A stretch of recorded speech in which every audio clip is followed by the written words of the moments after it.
Hey guys, Dancing2, back with more Fire Emblem Heroes. Lots of things have happened in Heroes. First off, we have Zephiel, who we're going to be going over today, because I can actually beat him! I'm happy. They didn't design this one to be completely bullshit. I think the big thing is there's no colorless units. If there were colorless units, there would be a problem. So we've got his focus, and we've got the power creep focus, as I like to call it. Because, this is just 100% grade A power creep. I kind of wanted to do a video going over everything, so that's what we're going to do today. But yeah, I haven't pulled anything from this. I pulled a lot from this, because I wanted to grab Nowie. You may have seen, I did not get Nowie. The game has decided to taunt me instead and give me a Hector. I have no excuse for this, guys. All I wanted was a dragon. But now I got one of the most badass characters in the game. So, yeah, power creep applies even to me as well. But yeah, Zephiel, not entirely sure if he's a good character or not. He's one of 2 sword heavy armored units, so that's not that great, but I mean, he is the best sword heavy armor. Not like he has competition there, but still. But yeah, the actual units from the other focus, it's a little bit late to go over them, but they are kind of important due to the massive amount of power creep that's happening here. And I say massive, but it's not that bad. Here we have another Falchion user. It's power creep, but it's honestly also, it's anti-counter, a lot of these.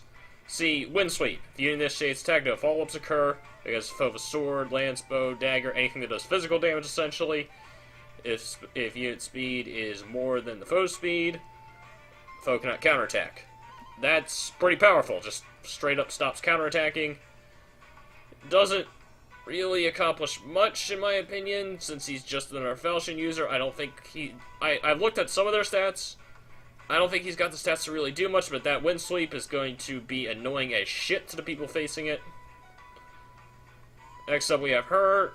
She's probably one of the more interesting ones, just due to the fact of, 1, Wings of Mercy, that helps out a lot, but also Fire Sweep Bow. Unit enemies cannot counterattack. This is an all-or-nothing weapon. It's actually really cool to look at. There's a couple things I can think of that it has some versatility with, but really just archers in general could really benefit from this. Claire. Hit and run is her special thing. Basically, it is drawback without actually pulling the enemy with you. This has some potential to really do some damage. Unfortunately, it only works with close range weaponry, so you can't just infinite kite heavy armor units. Thank God for that, because that would be a little bit broken. But yeah, just in general, from what I understand, she isn't a great character. Like, her stats aren't fantastic. But our next character, holy shit. First off, Killer Lance Sacred Cow. But what this doesn't tell you is that he starts with a base, I believe, 38 defense. And that's before Fortress Defense comes into play, which is defense plus 5, attack minus 3. Oh, God. That is the highest defense in the game, essentially. Not essentially, it is the highest defense in the game. He can hit 40 with bonuses, from what I understand. Combine Killer Lance with Bonfire, and you have a way to deal a shitload of damage. This guy's your power creep right here. I'm sorry, this is just ridiculous. He has more defense than heavy armored units. I do not understand what they were thinking giving him that much power. Like, they know Bonfire exists. We abuse it to heck on high defense units. Please stop doing this, guys. Like, dropping attack and increasing defense is not a viable way of balance, because Bonfire will just say, yeah, we don't care about that. Especially if they have a killer weapon. Like, this is the same thing with Baruka. Like, Baruka at least didn't have attack power. I believe he has a decent level of attack power, but what we are going to do today is take on Zephiel. Now, first off, I gotta make my team up. So we gotta move Tiki over here. Now, last time I did this with, Effie, but Effie survived with 1 HP, so theoretically I should be able to do it with Tiki just as easily, if not easier. What do I need? I need Olivia. Where are you? I just need someone who can dance.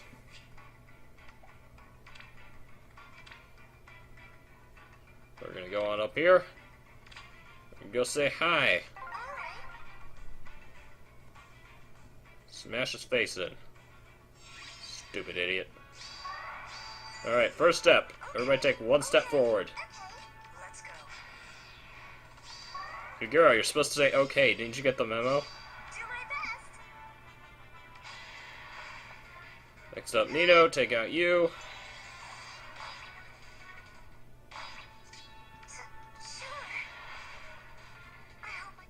Dance. Draw back. You pull back into formation. Now they're going to do a little bit of shuffle time over here.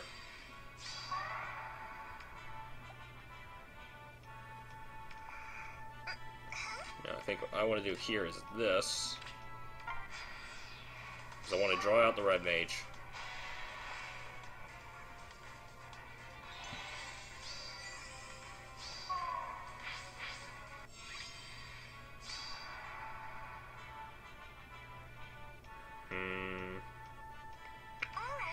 I try to remember exactly what I did last time.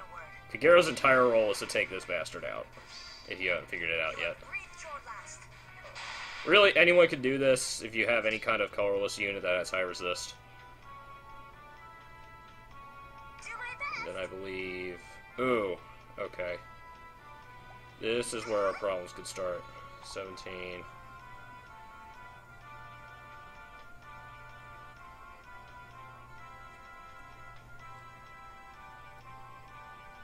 Alright, I think I might have made a mistake here, but we're going to see if we can recover. Let's go.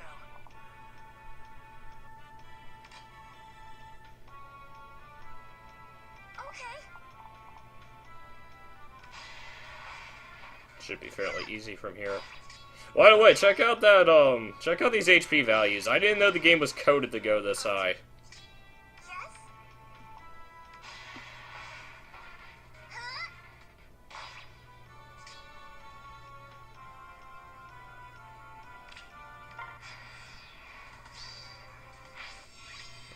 He comes forward.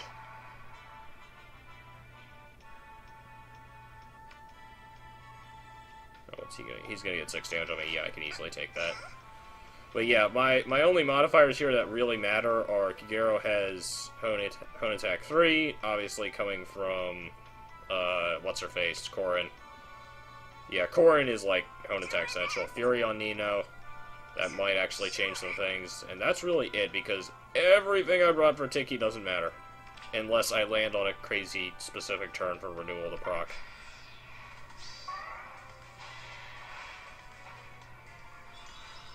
Yeah, that's the hit that, Effie had to live, and did somehow.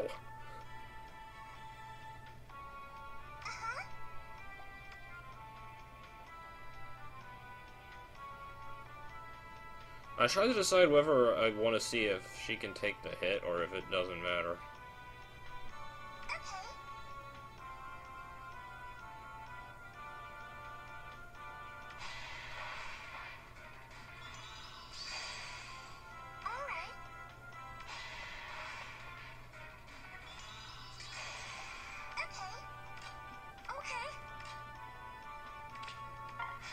Alright, and from here it's fairly easy. I have one heavy armored unit and a ranged unit.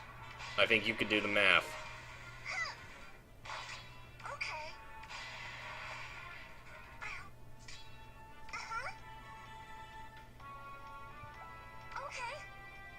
Oh, come on, really? You can do enough damage to do this, okay.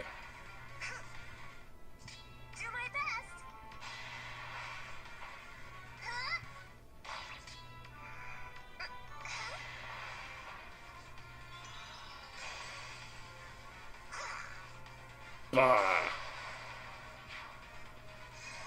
Didn't even let him get the reprisal off. And that's it. Much, much easier than most of the other Grand Hero battles we've seen so far. And like I said, I think the reason for that is because the only range in that area can be weapon triangled. Like, the fact that there was no archers or bullshit ninjas throwing everything all over the place really helps. And, you know, I am grateful for that. I'm grateful to have another Grand Hero battle that isn't balls-tastically hard, because honestly, if we look back, the last one that really pissed me off was this guy. His battle, it wasn't that hard if you had a team of flyers, because he was surrounded by trees, you could just run circles around him. But the problem was, even with that, he was just not worth it. In terms of his ability loadout, he was not worth the struggle for it. In my opinion, at least. Obviously, some people before have been, some people haven't been. I wish they gave us all 3 battles, because, you know, back, the first 2 had 2-star and 3-star available. Now it's 3-star and 4-star. I wish they still had the 2-star available, because that would make things a little bit easier. Or at the very least, it would give us something else to do. Not like we're lacking in that right now. We've got a ton of quests, a ton of focuses. They're giving out orbs again, thank God, and the phone's ringing. I will see you guys later. Bye! Okay, sorry about that interruption there. I did want to say a couple things before we called it quits. First thing I want to say is Nino has some absolutely adorable card artwork, as you guys can no doubt tell. I was just looking to see if I could find like her sprite poses for this game, and I'm just like, oh no, this is way better. Whoever does the Fire Emblem card artwork deserves major props, and obviously copyright, but hopefully I won't get destroyed for it. It's not mine, all right. Hey, I think if Master Enix can get away with it, I think we'll be fine. But that's not the point here. The point is, I wanted to go over a little bit more about what I said about the whole newest set of units. I don't dislike what they did with this update. It's just kind of blatantly power creep, and I feel like it would be incorrect for me not to call them on it. Is it a bad thing? No. All games of this nature, whether it be TCGs, gacha games, they all kind of rely on power creep in order to keep their lifespan going. It's an inevitable thing. It's something that has to happen. Do I think it happened a little bit early? Maybe, but I'm actually kind of impressed that they managed to stave it off this long in terms of, like, direct power creep. Obviously, inheriting skills was an indirect form of power creep, but this isn't as... This is a little bit more blatant. But at the same time, it's not even that terrible either. I do think bringing in new skills of new characters is the way to go with certain things. And honestly, none of the skills themselves are even all that bad. I think Fortress Defense is probably the least useful skill, and it's on the best character. So they did do a good job balancing it in that regard. And obviously, Lucas has a huge glaring hole in terms of his resistance. Like, even Effie has better resistance than he does, and Effie has almost no resistance. Like, the fact that he isn't even breaking 20s is really depressing. And, of course, Alm has almost no defenses to speak of. Like, he doesn't break 30s, so he's not tanking any hits for that considerable amount of time. And, poor Claire. Poor Claire.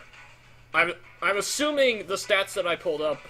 Actually, I'm not assuming. I know that the stats I pulled up are not with weapons equipped, so her attack is a little bit better than that, but at the same time, it's not fantastic. A lot of these characters are essentially ability givers, but some of them can certainly have a usefulness, and I do think that them promoting their next game coming out, even if I'm not all that interested in it, just because I'm not interested in Gaiden at this point, It's a good idea, obviously, to bring in new characters. Even if they aren't the characters necessarily people want, it is good from a marketing standpoint and is going to promote their material, which is obviously what they need to do. Aside from that, I'm looking forward to whatever the future holds in this game. I would like to do more videos. I might start doing, like, obviously the only reason I did this video is because I could actually beat Zephiel. Most of the time I can't do the higher ranked Grand Hero battles. Now that I have Olivia going a little bit stronger, I might stand a better chance, but I definitely still need to level her up a lot. As you can see, she's only a 3-star, and I haven't pulled a single dancer. This is the free one they gave you. So, aside from that, really not much else is going on over here in Dynasty 2 land. Destiny is happening. I might do something for Destiny 2, I don't know. That seems like a terrible idea. But then again, so was Heroes, and I've managed to pull that off at least semi-successfully. Granted, I'm not doing as well as other people have with Heroes, but that's because I really do think a lot of Heroes is very self-explanatory. I have a lot of fun doing the, well, I should say I had a lot of fun doing the voting gauntlet the first time around. Second time around, maybe not so much. It definitely needs to be fixed up a little bit. I suppose I could do arena duels at some point, but once again, my problem with Heroes is a lot of it is self-explanatory. If I want to talk about something, I'll make a video, but it's usually on, like, a bi-weekly basis or something, like once every 2 weeks or so, when something big happens, when they announce something. And I just realized I have 1,400 fevers, or 14,000. I'm on my way to getting another 5-star. Who's it gonna be? No, seriously, who's it gonna be? I have no idea. I should be recording my screen for this. Because you guys can't see anything but Nina's adorable, adorable face as she, plans her next mass murder. Because it's what she does, apparently. And at least my Nino. My Nino is, like, stone cold killer.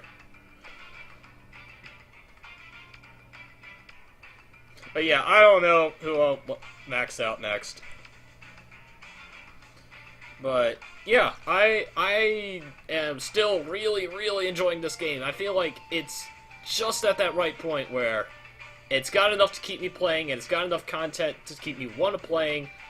And it's basically the best part of Awakening, which was the endgame grind. This is an endgame grindy kind of game, and I love that kind of stuff. I'm playing Destiny over here on another screen.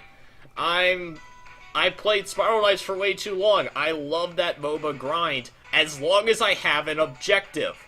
And Fire Emblem Heroes has consistently given me that objective. I've prattled on way too long at this point. I will see you guys next time when something crazy happens. I don't know. Bye. Okay, one last thing I should probably go over, and this is kind of like really last minute. Is the thing that came with the World of Shadows, which is the seals. There's new ability slots for basically equipable items, and honestly, I don't feel like they caused that much of a difference, except for one. One is kind of vastly more powerful than the others because you've got attack 1, speed 1, and HP plus 3. Attack 1, speed 1, okay, if you're trying to edge out a specific number, definitely can help you. But HP plus 3 is kind of broken. And the reason why is because my Tiki is the perfect example. If you haven't noticed, my Tiki doesn't have a dump because her dump was HP. And now with HP plus 3, her IV dump stat doesn't exist anymore. She has a flat, normal thing. You might say, oh, well, that means you're just giving up that bonus HP, or the bonus plus 1, or the bonus plus 1 to speed, attack, or whatever. It's nowhere near as much as getting just a straight upgrade and not dumping any skill slot at all. Any ability, not skill. This isn't D&D. It's not the same thing. But the point is, yeah, HP plus 3 is kind of broken. I would tone that back to an HP plus 2. Because I shouldn't be able to just get rid of my stat dump at will, essentially, just because I have the HP down. It's kind of ridiculous, I'm sorry. Aside from that, that's about it. I feel like this has potential to get broken if they don't handle it properly, but there's no real way for them to sell power, because the only thing they sell in this game is orbs. So, I don't think they're going to get to the point where they could just sell you an equipment slot that's basically Limit Breaker. But we always have to watch out for that because anything can happen. I thought our HP was capped at 60. It is clearly not. So anything can happen, guys. Just watch yourselves out there, and Nintendo ain't taking prisoners anymore. I don't know. That's about it. I'm off to go destroy things with Nino. See you guys later. Bye.